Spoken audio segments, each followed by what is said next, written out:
Good evening, everyone, and welcome to tonight's CE at Home for Members Only webinar. I am Dr. Jeff Spears, a member of the OAO Continuing Education Committee. Just a few quick housekeeping remarks before we do get underway. In order to verify your full attendance at tonight's session, the time that you log in and the time you log out will be used to track your continuing education credit. Make sure you've logged in with your first and last name so that we can issue the certificate. A speaker and course evaluation will also be automatically emailed to you at the end of the session. And we ask and appreciate your quality of tonight's presentation with the sponsor and our team. Your CE certificate, which will be emailed to the this OE tracker number as of yet, please contact Wanda at the OAO. Tonight's webinar will be put together by Genzyme, a company that has pioneered the development and delivery of transformative therapies for over 30 years. Founded in 1981 in Boston, Genzyme evolved from a small, tiny startup company with just a handful of employees to one of the world's leading biotech companies. Acquired by Sanofi in 2011, Genzyme now benefits from the reach and resources of one of the world's largest pharmaceutical companies, with a shared commitment to improving the lives of patients. Genzyme has been known for their expertise in the class of rare genetic diseases known as lysosomal storage disorders. They have also expanded through both in-house development and strategic acquisitions and partnerships to other disease areas such as thyroid cancer and multiple sclerosis. Driven by their commitment to patients, they strive to develop strong relationships with patient communities and listen to their perspectives so they can truly understand their needs. These collaborations guide them to continue to push the boundaries of medicine and technology and to develop new and better therapies where none existed before. Your speaker for tonight is an expert who specializes in each of these sections covered in the webinar, Dr. Langus Michaud. Dr. Michaud graduated from École d'Optométrie Universitaire de Montréal in 1986, where he also obtained his master's degree in physiologic optics. He is a full professor and practices at the University of Montreal since 2001 and is the chief contact lens department. Dr. Michaud is a fellow of the AAO, BCLA, and the SCLS. Welcome, Dr. Michaud. My pleasure. Welcome to everybody to this session. And we'll discuss about lysosomal storage disorders tonight. First of all, I have to do my disclosures. Obviously, I'm paid by Genzyme to be here tonight, and I'm fortunate enough to have research fund as well from that company to do a longitudinal study on Fabry disease at the school. So the title of the presentation can appear provocative to some of you, how Slit can save a life, because in my student days, I never imagined that someone somewhere would tell me that my slit lamp exam can save a life. But I hope that at the end of this presentation, you will be more than convinced that at least you can make a huge difference in someone else's day by diagnosing and identifying very early on the onset of those diseases that we will talk about. So let's start with basic biology 101. We talk about lysosomal storage disorder, but it's based on the word lysosome. And what is lysosome? So we have to remember that. It's a subcellular organelle found in all eukaryotic cells. And in fact, they are responsible to digest big macromolecules and to make them available for the body. So they are really essential parts of our body to maintain its regular function. And the role of a lysosome is to chug these big molecules by the action of enzyme. So these cells are producing enzymes within the lysosome, and every enzyme is dedicated to digest one particular substrate. And obviously, our body has more than 40 enzymes working on an ongoing process. And if you miss one enzyme, obviously the substrate that is supposed to be processed by this enzyme will accumulate in the body and will certainly create some major effects. So what is when things are going bad, the substrate accumulate within the cells, and the cell obviously get damaged, dysfunction, and then transferred to the tissue and organs. And at the end, it's a complete failure of all the systems because of the accumulation of the substrate within the whole body. What they have in common, all of these lysosomal storage disorders, because we have 40 enzymes, as I said, so every enzyme that is missing is linked with a particular disease, and we'll cover only 2 of them tonight, obviously. But all lysosomal storage disorders are hereditary and progressive in nature. They lead to irreversible damage to organs, and they are considered, and this is really important, life-threatening. And this is why your slit lamp exam can save lives, because if you help to screen those patients very early in the process, you can alter the outcome and certainly to alter the life expectancy that is associated with every of these diseases. So for patients, the timely diagnosis is crucial, and certainly the early treatment provides the better chances to survive and to get the most appropriate favorable outcome. As for the incidence of these diseases, they are rare in particular, but collectively they are not so rare. They affect 100 people out of a million population, and some diseases affect more ethnical population compared to others, which is not the case of the 2 ones that we'll discuss tonight.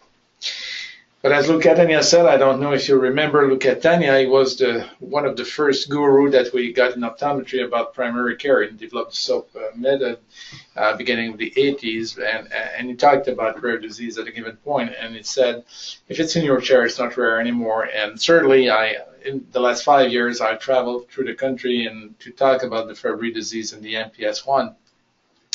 And so far, we had a lot of optometrists who were able to meet these patients in their chair, and I can certainly witness and confess that those patients are not so rare and probably underdiagnosed compared to the official numbers published in the literature.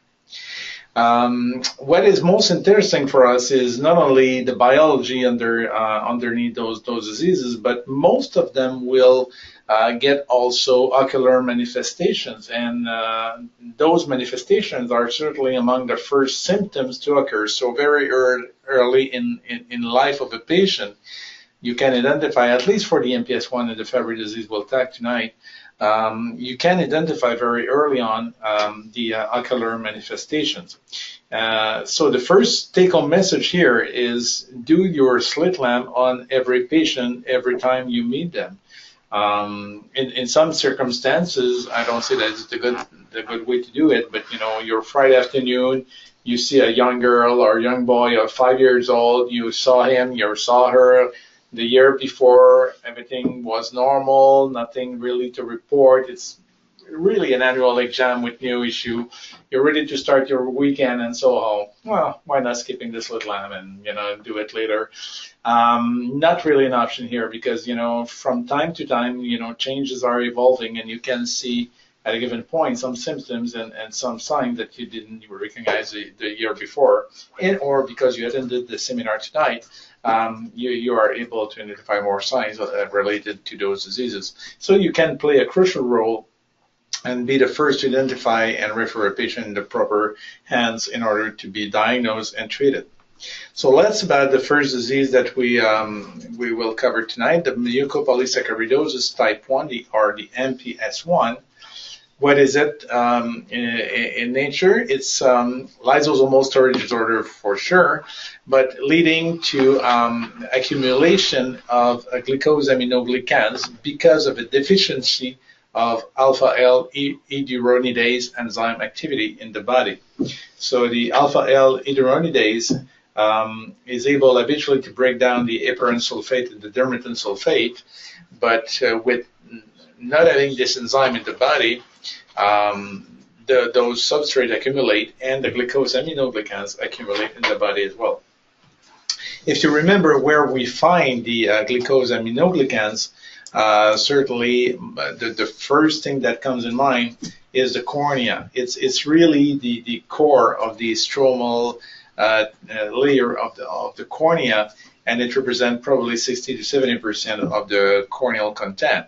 And if you remember well your corneal anatomy again, the gag is acting like a sponge in the cornea. It accumulates and attracts water, and water binds very, very easily to gag. And if it accumulates too much water, the cornea becomes swollen at a given point. And what is the clinical sign of a swelling cornea is a loss of transparency. We learned in the early days of the 50s and 60s by the work of Dr. Morris and others that, they assume at that time that the cornea is transparent because of the alignment of the cells in the stroma and in the whole cornea.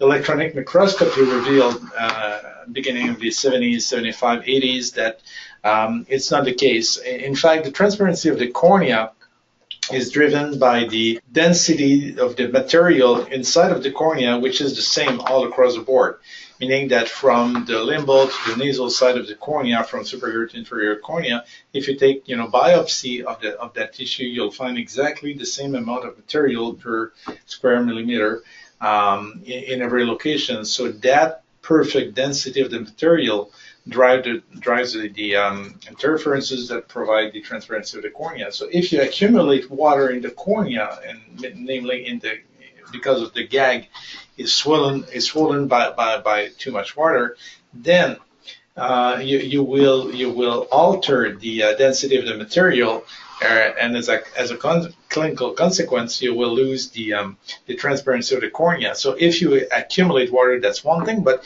in that particular case of MPS 1, then you will accumulate the gag itself.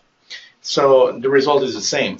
You will lose the density of the material, and at the end, you will lose the transparency of the cornea, which is the hallmark of that disease. The transmission of that disease, it's autosomic recessive, so that means that you can have patients who are carrying the disease, patients who are affected, or patients who are not affected. So if you take a male carrier and a female carrier, on every pregnancy, every living birth, there's 50% chances to get, asymptomatic carriers as children, and 25% of chances to get children that will be affected by the disease, 25% of chances that the children will not be affected by the disease and won't be also a carrier for that disease as well. So it's a lottery, and you can win or lose that genetic lottery. But the term carrier and symptomatic or asymptomatic patient is certainly applied to this disease. And depending on the mutation and the genetic inheritance, you can develop three different phenotypes. The most severe phenotypes is called the Hurler syndrome, and it affects psychomotor activity. And habitually, the life expectancy of those children is not very long, 10 or 12 years old at the most, if they are not treated or screened appropriately in the first years of their life. They have severe dysmorphopsia of the face, and quite obvious that something's going wrong in their body. So this is why we as optometrists will not probably see a lot of those because they are catch up in the hospital system and remain there, and they are seen by. That can happen, but it's quite rare. At the other spectrum of the disease, we have the mild phenotype, which is called the shy syndrome, where characterized by slower progression. And certainly, patients are really Mr. and Mrs. Jones walking the street, or normal intelligence, not really obvious, externally that they are affected by the disease. They have normal appearance, but cornea and other manifestations can occur. We'll see that. And in the middle of those, in between, we have the Hurler shy, which is not as bad as the Hurler, but not as good as the shy. Little or no effect on the intelligence, and the life expectancy is reduced as well if the patient is not treated. The clinical signs are in systemic implications related to MPS 1. one of the first to appear is the corneal opacities. We'll see that more precisely in some photos. You have a history of umbilical hernia as well. And if you suspect a case like this, that this is one question you have to ask to the parents or to the patients. Were you surged or did you have any history of for umbilical hernia? And they are also affected by joints contracture associated with pain, knees and shoulders. So these patients habitually are confounded with juvenile arthritic patients because the symptoms is really similar. They have hard time to grasp things, and it's painful to grasp things. They begin to walk, and because of the contractures, and by the age of 2 or 3, they will have more difficulty to walk normally, and it's called the tiptoeing. So they will just walk on the tip of the toes instead of getting a normal walking behavior. But if you look at those 3 phenotypes, you'll see that one main characteristic is the corneal clouding, which affects 88% of the Hurler patients and 86% of the shy. So it's quite prominent as a clinical hallmark. And if you look at the age of onset of this symptom for Hurler, it appears very early in life, by 1 year old. And Hurler shy, it's affect them at 3 years old, and the shy, the less severe phenotype, is around 9 or 10 years old, but very soon in life as well. So if you do your slit lamp on young patients, you will see that certainly as one of the hallmark of the disease. Corneal clouding, as I explained, is one thing driven by the accumulation of glycosaminoglycans in the cornea.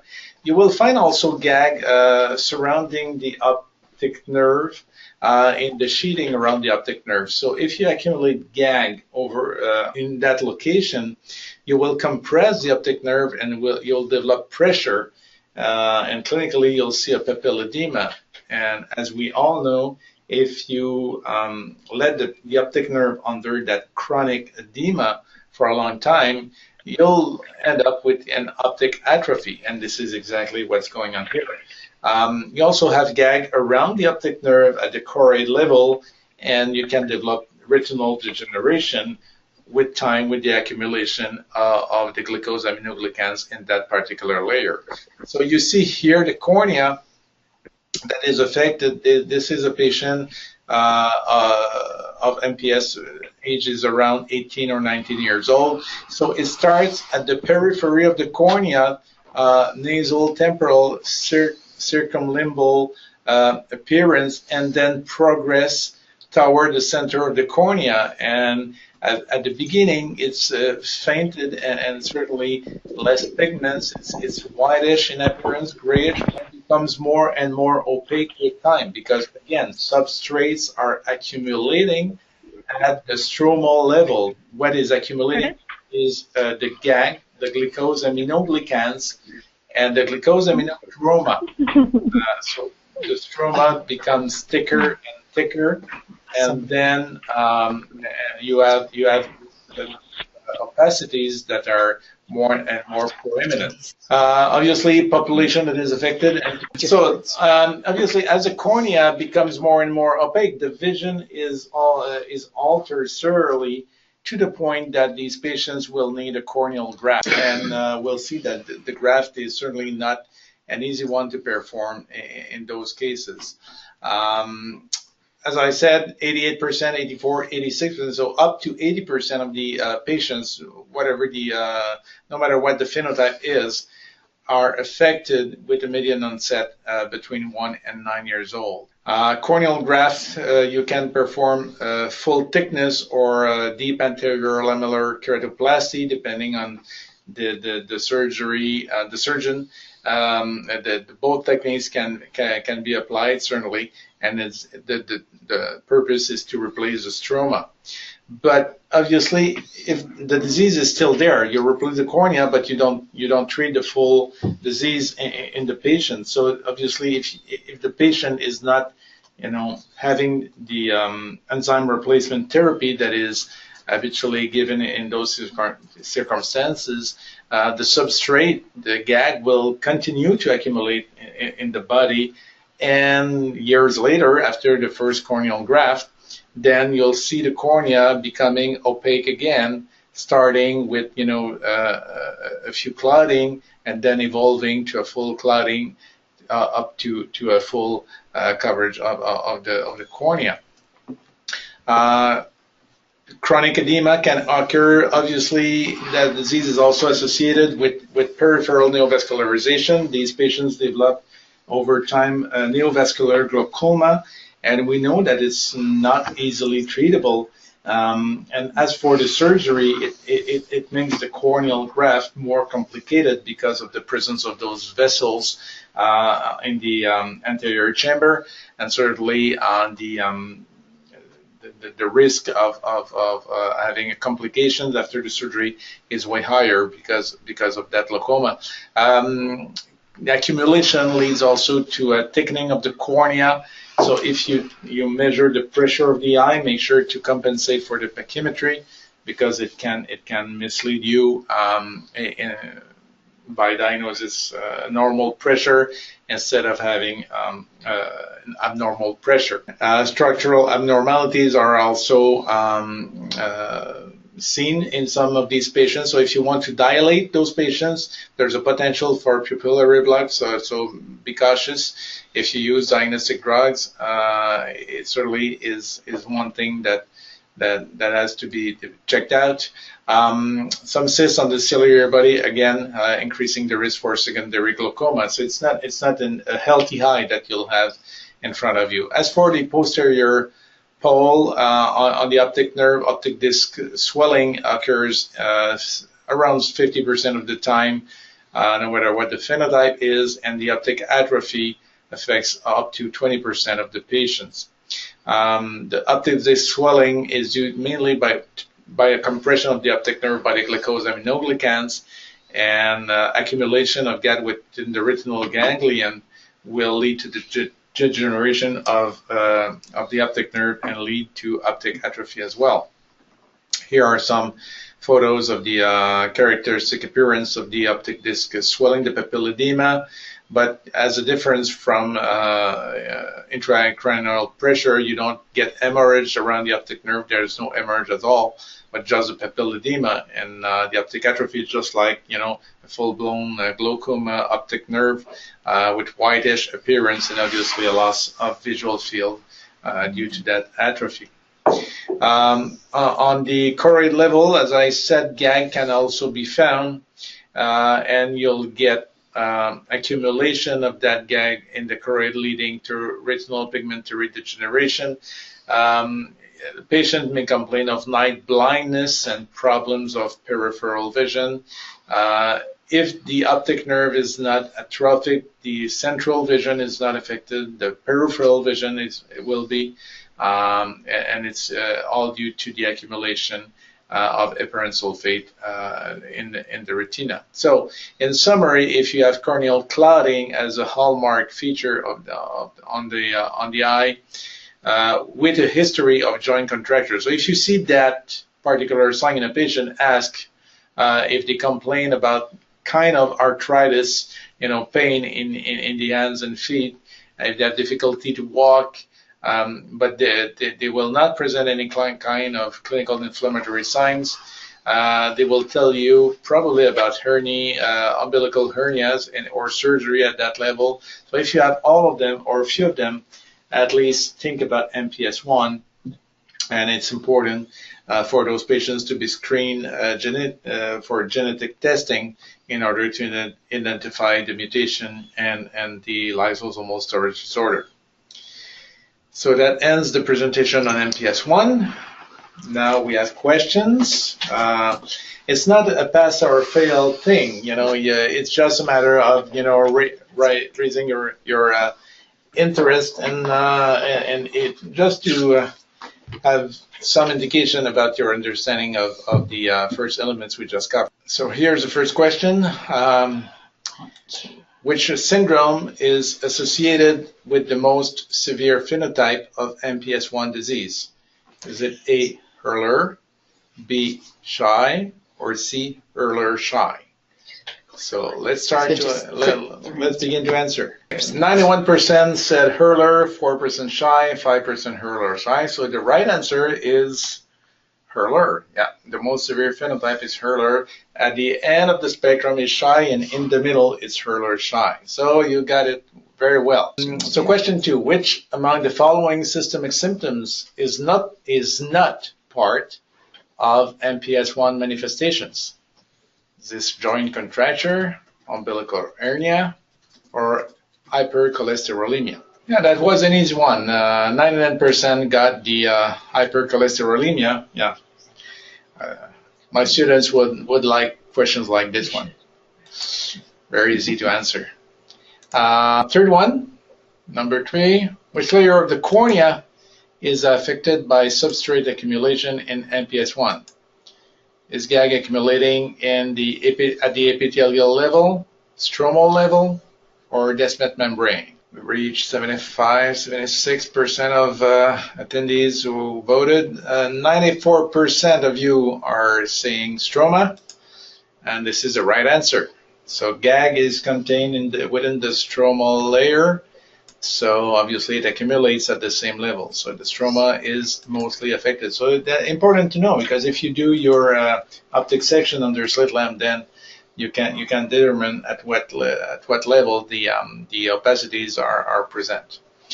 Number 4, at which percentage optic disc swelling is prevalent in Hurler phenotype patients? Okay, 71% said the 57%, 21% the 21%, and 10%, 89%. Roughly, no matter what the phenotype is around 50% of patients who are affected by optic disc swelling. So 1 out of 2 patients will present that clinical manifestation.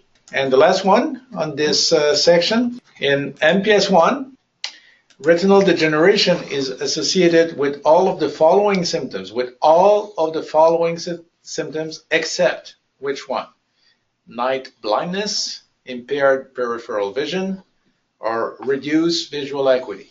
Okay, 75% voted, then majority, 71%, said reduced visual acuity, which is the right answer. Remember, we don't talk here about the optic nerve component of the disease and the manifestation. We talk about the retinal degeneration, which is associated mainly with reduced peripheral vision and night blindness. So the central vision is not supposed to be affected, except if the optic nerve is obviously developing some atrophy. Okay, so you did very, very well. We didn't lose a lot of attention here, and you get the right answers quite perfectly. So let's talk now about the Fabry disease, which is the second lysosomal storage we will cover tonight, and one of my favorite, because I started a study project 5 years ago at Montreal.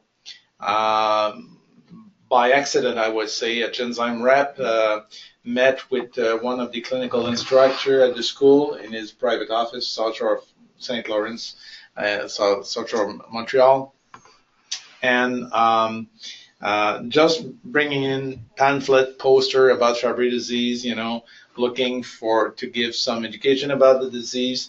And this optometrist just said, you know what, I have 2 patients from the same family with exactly this type of cornea, and I don't know what to do with them, because I referred them to a general ophthalmologist, got the report, and nothing to do with that, according to the ophthalmologist. But I know that there's something wrong in that picture, and so from there, this rep came to the conclusion that optometrists are certainly a good resource to involve to screen Fabry patients because we are doing slit lamps and we are seeing a lot of eyes through the years. And so he just offered to that gentleman, to that colleague, to be implicated in a kind of a awareness program in my optometrist. And he was really busy, so he said, it's a school thing, just go to the school. And to make a long story short, because I was involved in the contact lens clinic, cornea clinic, and emergency care, all that stuff, primary care. So the file ended up in my on my desk, and I met with that rep and became convinced very rapidly about the importance of being implicated in that disease. So what are we talking about here with Fabry? It's an X-linked disorder, meaning it's not autosomic recessive. It's X-linked disorder. So you get it or you don't get it, because it's really affecting the X or the Y chromosome that makes us guys or girls. It's progressive and life-threatening. What is accumulating here is GL3 within the walls of the blood vessels at the endothelial level of these walls. And what is missing is, as an enzyme, is the alpha-galactosidase A, or alpha-gal, and leading to GL3 accumulation. And it's acting just like cholesterol, because, with the substrate accumulating at that level and all around, obviously the lumen of the blood vessels will be reduced and reduced and reduced to the point that it will increase the pressure in that, small blood vessels, leading to vessel tortuosities and microaneurysm. Some dysfunction can be a consequence of that dysfunction, mainly in female affected by this disease.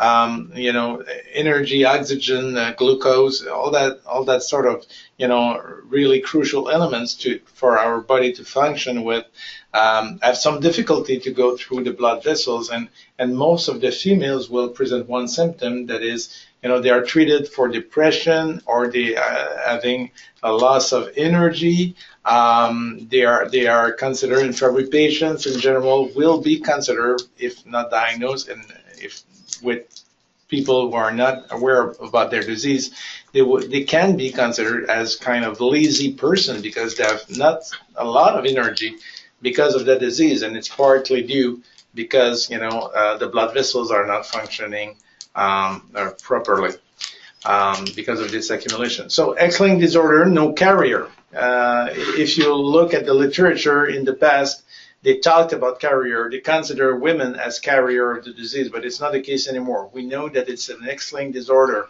Men got one X, so if it's a bad one, obviously the patient will be more symptomatic and more affected. Women got two X's, so if there's one that is carrying, one affected by the disease and the other one not affected, so depending on the mutations, there are more than 700 different mutations affecting the X chromosome, leading to the Fabry disease. So depending on the mutation, and depending where the substrate, the GL3, will accumulate within the blood vessels around the body, the symptoms can be very high for female or can be very low. But male or female are affected very early in their childhood, and they become significantly affected, especially for male, by the age of 30 years old. If they are not treated appropriately by enzyme replacement therapy, the prognosis is certainly highly negative, and the life expectancy for men is no more than 50 to 55 years old. Women can live more longer than that, but again, I saw 42, 43 patients in the last 5 years at the school, and I'm following most of them still. Some women are really highly affected and highly symptomatic, and their life expectancy is certainly as short as for men. But in general, it's a little bit longer. But men, if not treated appropriately, they will die very soon in the process. Sorry. This disease is known for 100 years. Was described first by Johann Fabry and William Anderson at the beginning of the century. And it took all the century, over 100 years, to develop a medication to treat those patients. And what is it? It's we call that ERT, enzyme replacement therapy. So it's a synthetic drug that is produced by Genzyme and other companies. It's needing, patients affected are needing bi-weekly infusions. So we are really to inject that drug in the body, and the body was never exposed to that kind of enzyme before, and it's a synthetic drug. So there are immune reactions going on when they are injected, so they have to take a lot of medication, especially at the beginning, just to accept, in fact, the treatment and to have the drug to be processed according to what is expected. Not all patients are treated. You have to meet some criteria. You have to show some decline in your general health, certainly. For renal function, you have to reach at least 20% of renal dysfunction to be considered treated, and or very highly symptomatic of other symptoms we'll cover in a few minutes. Other medication are under development. There are one chaperone medication, an oral medication, but it's just for one or two mutations. What are the symptoms that you have to look for when you do your case history if you suspect a patient with Fabry diseases?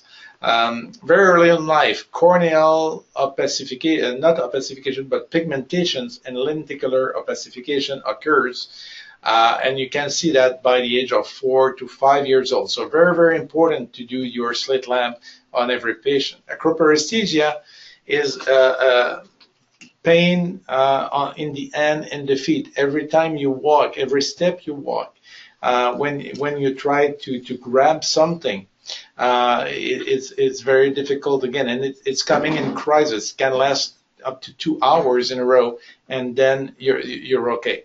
Very, very similar to the same sensation that you get if you are going outside mid-January, -40, bare hand, bare feet, just for 2 minutes, 3 minutes. Come inside and you'll get tingling the extremities with your fingers and your toes, but it lasts just for 3, 4, 5 minutes and can be painful sometimes, but not that much. But for Fabry patients, the crisis happens like this, out of a sudden, and it's lasting for 2 to 3 hours. Really, really painful. Most of my patients, especially male patients, told me I was never able to do sport when I was teenager or when I was child. I was not able to run because it was burning under my feet. I thought that it was my socks that were not good enough, or my shoes that were not comfortable, but they were really never able to do exercise because of that. So it's there. It's progressing over life, becoming more and more severe with time, if not treated for sure. Hypohidrosis, they do not sweat, or they do not sweat normally. Again, that's another reason to do not exercise on a regular manner and can be able to do sport activities. Hypohidrosis is certainly a key factor for those patients. If you sweat when you exercise, it's to lower the heat of your body.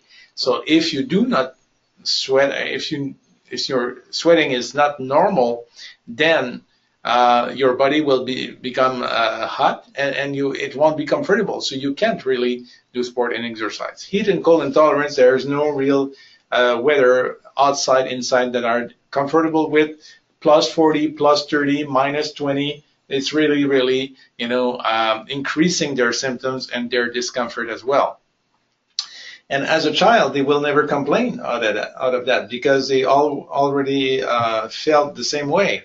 So, or if they complain, nothing is really obvious from the outside, and the parents and the others won't believe them. And it's really, really difficult for them because nobody really believed them.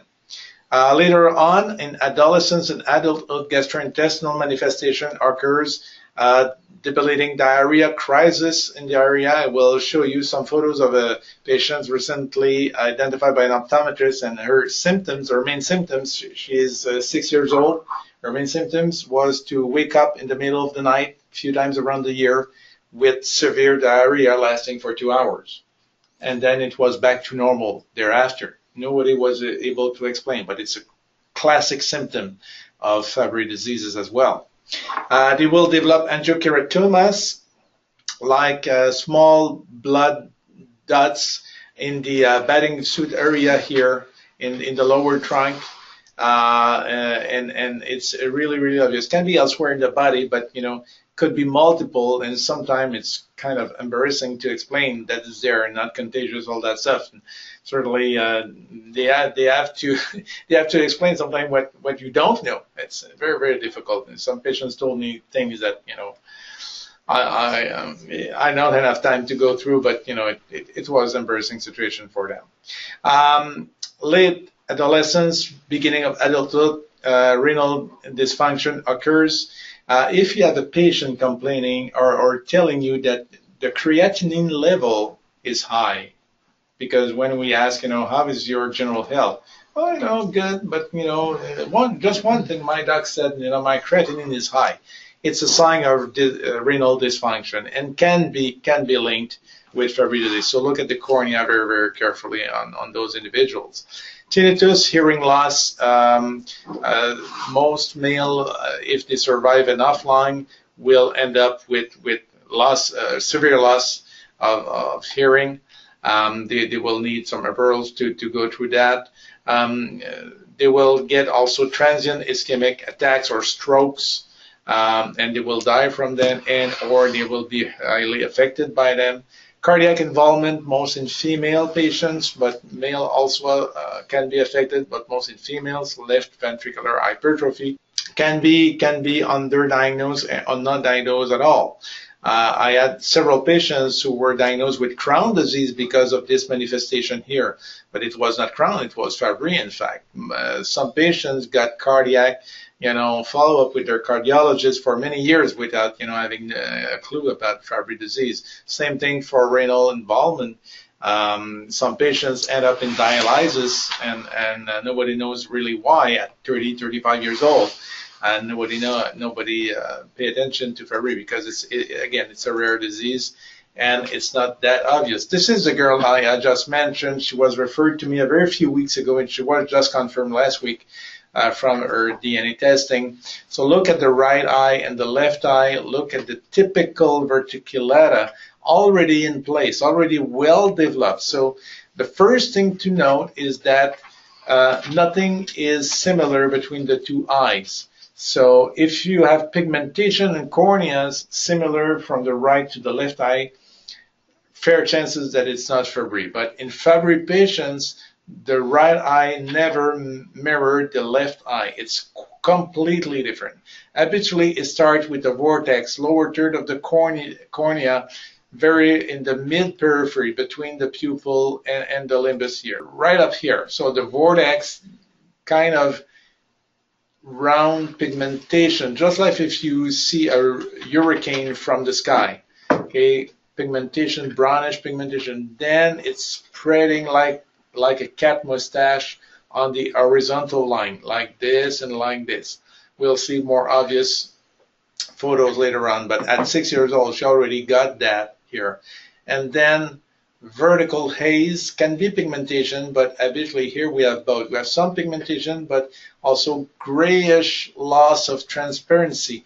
Here we are not at the stromal level, just like in the MPS 1. We are at the Bowman's level. So it's subepithelial Bowman's level. If you do your optic section, you see more obvious on the left eye, the pigmentation and the haze of the cornea. Very, very typical. So if you see that in a particular, ask the questions about the symptom I just mentioned. Gastrointestinal upset, acroparesthesia, twinkling, the hand, feet burning when they are walking, running, difficulty to sweat, difficulty to hear, something like this. So, and your suspicion is rising if you get these these things. Here are the angiokeratomas. Ask the question. Patients will offer you to show them. Too much info sometimes. So just ask a question. If you get a right answer, that's okay. Again, it's rising the suspicion. Obviously, as the quality that the symptoms are going up, the quality of life is reduced, and to the point that the patient are facing a very, very bad, health after a few years.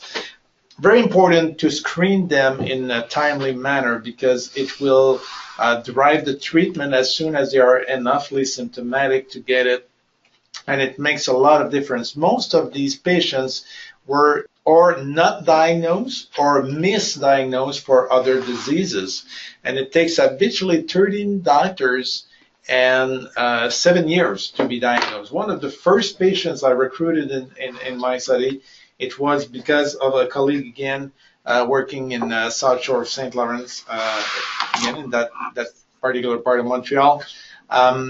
She was a clinical instructor as well at the school, and she listened to us, me and their Genzyme rep and other colleagues, talking about this new project that we had in the Fabry disease. And a few weeks later, she went back to me and said, you know what, I think that I found, your first Fabry patient. And I said, yeah, perhaps. Tell me more. So she had this family of 3 coming to our office, the mother and 2 children, 4 and 6 years old, 2 girls. And she saw pigmentation on the girls' corneas. And she asked the mother, obviously, you seem to be in good shape, good health. Do you have any issue with your general health? And the mother said, yeah, no problem at all. But if it would be Fabry, could be possible that symptoms are very low. And she asked a question and about the father of the girls, and the mother said, you know what, he is in very bad shape, very bad health, and we don't know what's going on. It's like this for 5 years now, and nobody has a clue about what's going on. Tell your husband that I want to see his cornea because I think that perhaps I can find something out of that. And obviously, the wife was really, really excited to come back to home. And hey, honey, I think that the optometrist can help you. Obviously, the man did exactly what every man does, and not listening to his wife, and not believing that at a given point, an optometrist can find what every doctor in Montreal, the best specialists he met, were not able to find out. It took 3 to 4 months, for even 6, I think, for the guy to show up at the optometric office, and obviously he got verticillata. And my colleague went in contact with the geneticist at that time, and geneticist asked the patient, as a patient, this question, all about the symptoms that I just mentioned, and the answer was yes, yes, yes, yes, and yes, he got all of them. When the optometrist hung up the phone, she turned back to the patient and didn't see him because he was, really crying on the floor like a baby, because at the end he saw the light at the end of the tunnel. He was diagnosed, confirmed by the geneticist, put on under treatment because he was in so bad shape. And the 2 girls were also diagnosed as well. What makes the difference for them? They are not as sick as their father, for sure.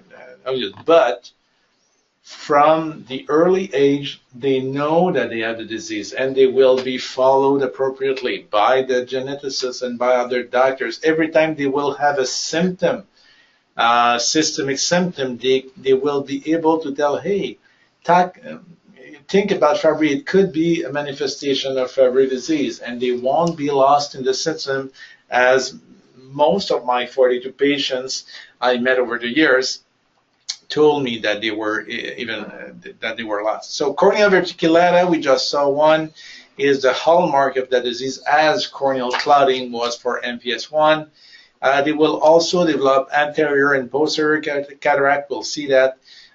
They will develop conjunctival vessel tortuosities and retinal vessel tortuosities as well. Here are 2 brothers from the same family, obviously. The older one, younger one. On the younger one, right eye, left eye. Look at the difference. As I said, no mirror effect. So the right eye doesn't look the same as the left eye. You see the vortex here. You see the brownish mustache pigment type here. Some vertical projection with haze and pigmentation, but on the other eye, just the vortex. You see just the vortex here, just one line of pigment perhaps here, and that's about it. You notice that the pupils are dilated here. If it wouldn't be the case, this type of pigmentation and this type of pigmentation could be easily not seen and not screened appropriately. So we dilate a lot of our patients for retinal examination. So it could be a good thing to look back under the slit lamp, just make sure that we didn't miss some pigmentation around that. For the other brother, not pigmentation, but haze, corneal haze with a small vortex here, not really pigmentation. So vertical data are always different from one patient to another patient and from one eye to another eye. So the clinical picture is really, really changing because it all depends on where the substrate accumulates. And with time, it can evolve as well. I saw some changes in some patients, increasing their pigmentation, increasing their deposits. Some beginning with their treatment had a loss of their pigmentation as well. So it can vary. It's rare. Habitually, it's there, and it's not evolving. But yeah, it can happen as well. Anything goes on with those patients. Again, beautiful vortex here. It's a really classic, textbook, image from one of the patient I met. Vertical haze here. Look at this one here. You see the pigmentation very, very easily. Some vertical projection here. The vortex is not easily seen, but again, it's very different from one eye to the other one. 17 years old girl screened by an optometrist, and the protocol around Montreal area is when optometrists see corneas like this, just confirm diagnosis, they refer the patient to me at the school, and then I refer them to the geneticist. That could be different from province to province. And here, I think that the best thing to do is to contact your Genzyme rep in order to get the best advice where to send the patient to. But that one, the story, again, stories can last forever, but that patient was 17 years old, so I confirmed the classical appearance and other manifestations of Fabry. We do also in Quebec biomarker research on urine. So I sent urine sample to the lab to get confirmation of the GL3 level on that GB3 level. That individual was confirmed positive, a high level of GB3 in the urine sample that I sent. So I asked to send her back with her parents at that time and to explain what was the process and to be referred to the geneticist. And her father entered the room, big guy, 50 years old, good shape, good health.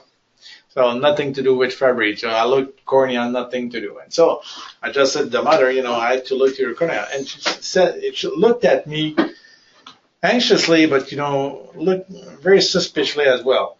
And before I just did my slit lamp exam on her, she told me, you know what? Look at my glasses. I'm myope 6 diopter. I had multiple examination over the years by ophthalmologists and optometrists. Nobody ever told me about something wrong in my cornea. I look at the corneas. She got verticillata both sides, but they were subtle one, grayish in appearance. Not that obvious, but by experience, I can see them. But they were there for sure. Under dilation, they would be more obvious than anything else. And the only symptom she got was, gastrointestinal problems, and she's working in an airplane. So she developed her symptoms after a trip to Mexico.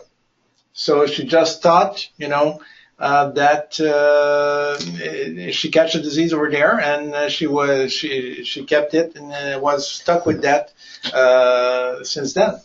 But it was not, the trip in Mexico. It was February. And later on, she was confirmed with, a high hypertrophy of the left ventricle of the heart. So she had major cardiac problem without knowing it. So it was a nice story, and we don't have time for that. But her sister was diagnosed as well. She was living in Vancouver, had 2 strokes at 40 years old. And the neurologist had no clue about what was going on. And their mother died after a third stroke at 50 years old. So the sister in Vancouver was just considering to be dead in a matter of 5 to 6 years. My next stroke will be the final one. And nobody really understood what was going on. Then she was diagnosed and put in good care, and she's doing fine so far. In Lethbridge, Alberta, one optometrist, after I went there a few months ago, sent me photos. He met patients 2-3 weeks after I went in Alberta and saw those two relative brothers. One is Aboriginal, and the parents are Aboriginal and Caucasian marriage, and so they have both heritage.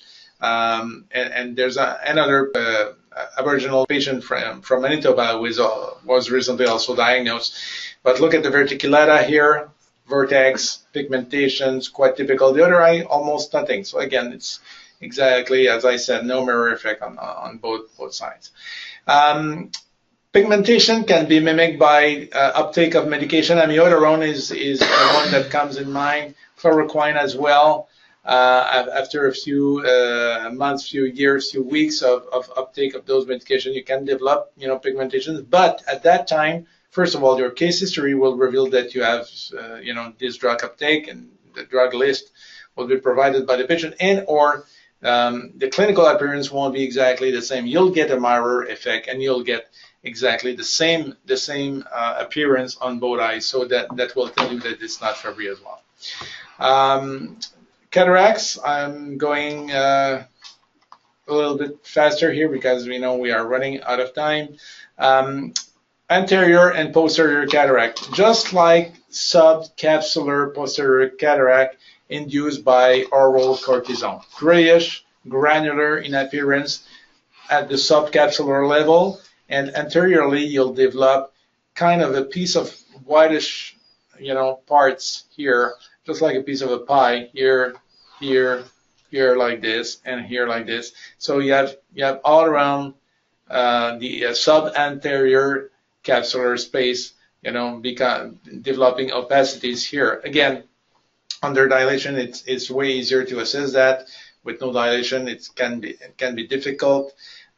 These patients will develop high sensitivity, high light sensitivity. They'll be highly photophobic, and because of that, we can recommend cataract surgery soon in the process. Remember that the substrate accumulates within the blood vessels. The blood pressure will increase a bit in those small capillaries. They will develop enlargement in some areas. We call that microaneurysm. You can find them on the bulbar conjunctiva nasally or temporally. You can have at the canthus level, inner palpebral level as well. And on the back of the retina, posterior pole, arterioles and venules will also be affected 30% of the time. They will never collapse. They won't develop hemorrhage, but it's not affecting vision. It's not affecting visual field, but at that level on the retina, but optic nerve will develop some accumulation as well, and you can have a loss of sensitivity, not a visual field effect, but loss of contrast sensitivity. Part of my study, I was able to find out a new clinical feature. It's vessel tortuosities as well, but on the external upper lid. So you see the dilation of the blood vessels, you will develop telangiectasia, you will develop enlargement, and most importantly, you will develop microaneurysm as well. And there's a direct correlation of the presence of microaneurysm in the bulbar conjunctiva and the upper lid. So if you find microaneurysm in the bulbar conjunctiva, fair chances that you will find microaneurysm like this if you look at the external upper lid as well. Here's a case that summarized very well all the features about Fabry patients. You have verticulata, both sides. The vortex is quite obvious here, the pigmentation, horizontal pigmentation, vertical hazing and projection. On the other side, nothing similar to report, but a patch of grayish, brownish pigmentation here, and nothing to do with this very nice verticulata here. It's just like a patch of pigmentation, but still, It's part of the classic features of that disease. Bulbar conjunctiva, one eye, the other one. Microaneurysm in the canthus here, inner palpebral conjunctiva. You have several of them on the temporal bulbar conjunctiva of the other eye, quite similar. And obviously on that eye, if you look at the upper lid, you have, also a lot of microaneurysm, and you won't find those aneurysm with other disease, even diabetes or other clinical benefits, hypertension, for example. So it's really important to remember that for lysosomal storage disorder, Fabry, for instance, early diagnosis is critical. If you look at the cornea, if you look at the conjunctiva, back of the eye, and you find something wrong, ask the right question about the symptoms. And then if you have a high suspicion for Fabry disease, please refer to the appropriate doctor, and our primary care doctor will refer to the joint disease, but with a big mention and follow the patient that if make sure that he is in fact be seen and screened for that disease, because it can make a lot of difference in the outcome and in their life. And certainly you'll see those patients every time I do a lecture or a seminar. In a matter of days instead of weeks, one of the participants, one of the attendees, will see one of these patients, and or will have a patient known for Fabry but diagnosed 15 years ago or 20 years ago, mostly female for those, because male are highly affected by this time. But they are not aware that the treatment is now available. So it's important to have them back in the system and to be followed by appropriate doctors that can offer them the appropriate treatment as well. So it's very, very important to discuss those issues with your patients. So if you have verticillata, symptoms of acroparesthesia, hypohidrosis, high level of proteinuria, renal dysfunction, then think about Fabry disease. Certainly it's a key issue. And so far in Canada, in the last 5 years, as I mentioned, I think we because of optometrists, there were more than 40 patients who were screened and diagnosed, and most of them under treatment for Fabry disease. So we, as a profession, can make a lot of difference in that country to raise awareness and to identify those patients. Last questions. We have 5 questions again here for Fabry disease.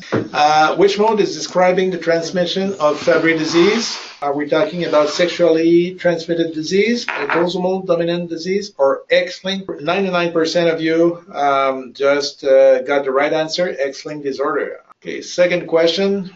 Which substrate is accumulating in Fabry disease? Is this GL3, heparin sulfate, or LDL, low-density lipoprotein? 95% of you are identifying GL3 as the substrate, which is the right answer. Select the right sequence for symptoms onset in Fabry patients from childhood to adult. So what begins? Renal dysfunction, then followed by hearing problem, then followed by corneal involvement, and or early in life are they developing cataracts, then strokes, and then renal dysfunction, and or corneal pigmentation, GI upset, and renal dysfunction. Okay, 98% saying corneal pigmentation, gastrointestinal upset, renal dysfunction. And remember, corneal pigmentation as early as 3-4 years old. Really important to the slit lamp to everybody. Question 4, where vessels tortuosity are not found in Fabry patient? Okay, 82% said iridocorneal angle, which is the right answer. In retina, we have some tortuosity on the venules and the arterioles, on the periphery of the retina. Also, at the optic nerve level, you will have some loss of oxygen delivery to the fibers, I would say, that drives the loss of cornea, of contrast sensitivity, that you can see on the FDT visual field, for example. If you have an abnormal FDT in the pigmentation of the cornea, it could be related to Fabry. It's not a true loss. It's not a 24-2 loss, just like in glaucoma, but it's a loss of contrast sensitivity that happens in some patients. But third of them will show some retinal vessel abnormalities. Which of the following symptom is associated with the presence of Fabry's anterior cataract? And you said at 83% eye light sensitivity, and that's the right answer. I didn't see any kind of visual acuity loss in any of these patients. It's not peripheral visual field effect. It's really central FDT, and it's not really a true effect. It's the loss of contrast sensitivity, as I said. So light sensitivity because of the cataracts, both anterior and posterior. Posterior are more prevalent compared to anterior. It's about 30 to 40% of patients will show that, especially male, and there will be a search for cataract surgery very, very early because of that symptom of high light sensitivity. So that completes the questionnaire. 2 questions. What is the age of onset of disc swelling in MPS 1? So it's a little bit later compared to the corneal opacification. So depending on the phenotypes, obviously, and where the substrate will accumulate, but I would say around the 20s, 20, 25, something later on. It's when you have optic disc swelling. It can be delayed as well because you have to get first the papilledema for a long time and then disc swelling. And frankly speaking, MPS 1 patients are rarer compared to Fabry's. So we never had, MPS 1 patients, screened by optometrists. In fact, we have a suspicion for one in Quebec City that is undergoing screening now. Because I was in Quebec City giving a lecture 3 weeks ago, and one colleague in the audience, I showed the MPS 1 cornea opacities, and she just, raised her hand. Hey, I have a patient like this, 9 years old with opacities on the cornea. Nobody knows exactly, and she's working closely with corneal surgeons, and she reported to the corneal surgeon the next day after my lecture, and they both agreed to refer the patient for genetic testing, and we are waiting for confirmation or not about the MPS 1, but that would be the first one, but it's a little bit rarer. So, and the second question is, once treated, what is the longevity, assuming that they are treated early enough? So depending when you start the treatment, the health is already declined in Fabry patients, I would say, already declined. So you can have a longer life expectancy, but depending on what the status when you start.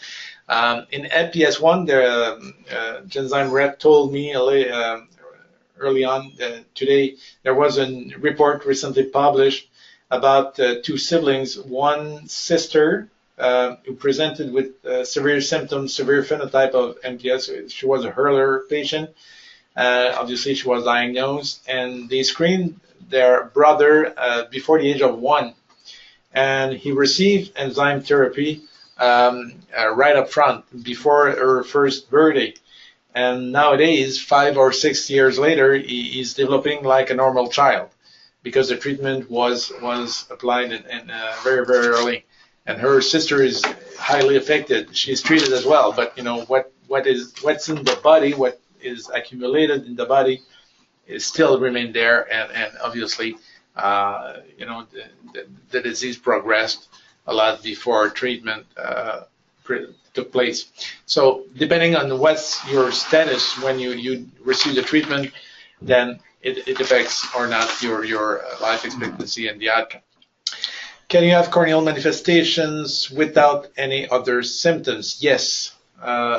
As it is true that I have one patient with high symptoms but no verticillata.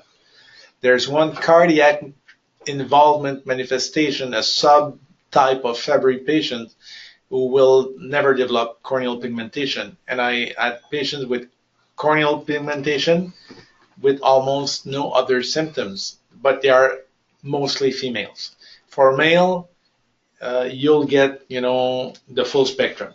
Habitually, the cornea, the tortuosities, the cataracts, the general symptoms are really, really present. So male are more affected than female, but in female, yes, you can have verticillata with almost no other symptoms. It's all driven by the mutations and by where the substrate accumulate in the body.